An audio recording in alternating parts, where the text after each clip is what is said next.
తెలంగాణ రాష్ట్రాన్ని 10 ఏళ్లు పాలించిన కేసీఆర్ బంగారు తెలంగాణ చేస్తా అని చెప్పి ఆయన కుటుంబాన్ని బంగారు కుటుంబం చేసుకున్నారని కేంద్ర మంత్రి కిషన్ రెడ్డి ఆరోపించారు.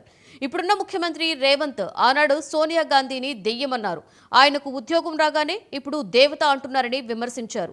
తెలంగాణ అభివృద్ధి చేసుకోవడానికి అన్ని అవకాశాలు ఉన్నా రాష్ట్రానికి కాంగ్రెస్ బీఆర్ఎస్ శనిలాగా ఉన్నాయని ఆగ్రహం వ్యక్తం చేశారు. రెండు పార్టీలకు ఏమాత్రం తేడా లేదని కాంగ్రెస్ బీఆర్ఎస్ పార్టీలు నాణానికి బొమ్మ బొరుసు లాంటివని వ్యాఖ్యానించారు.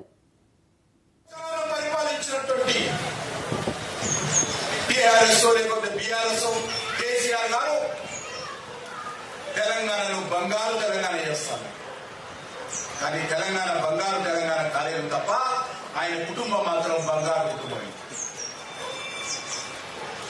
తెలంగాణ అన్ని రకాలుగా అభివృద్ధి చేస్తామని చెప్పారు, కానీ తెలంగాణలో ఎక్కడ పడితే అక్కడ దోచుకొని ఒక ప్రైవేట్ లిమిటెడ్ కంపెనీ లాగా రోజు దోచుకోవడం. ఈరోజు ముఖ్యమంత్రి వాళ్ళు ఏమన్నాడు? సోనియా గాంధీ తెలంగాణ పాలిట దెయ్యం అన్నాడు.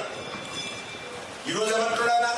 ఆయనకు ముఖ్యమంత్రి పదవి రాగానే, ఆయనకు ఉద్యోగం రాగానే దయ్యం దేవుడు అయిపోయింది.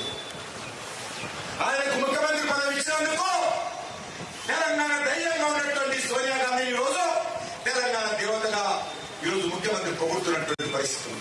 అన్ని ఉన్నప్పటికీ కూడా మరి శనిలాగా ఈరోజు ఈ రాష్ట్రానికి పట్టినటువంటి శని ఎవరంటే BRS party, Congress party.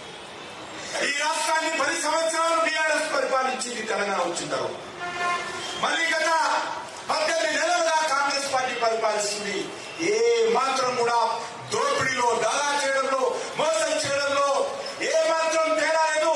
దొందే Congress party, TRS party ఒకే నాయకుడి బొమ్మ మనసు లాంటి పార్టీలు, అవినీతి పార్టీలు, కుటుంబ పార్టీలు, తెలంగాణ దోచుకుంటున్నటువంటి పార్టీలు, దోచుకున్నటువంటి పార్టీలు.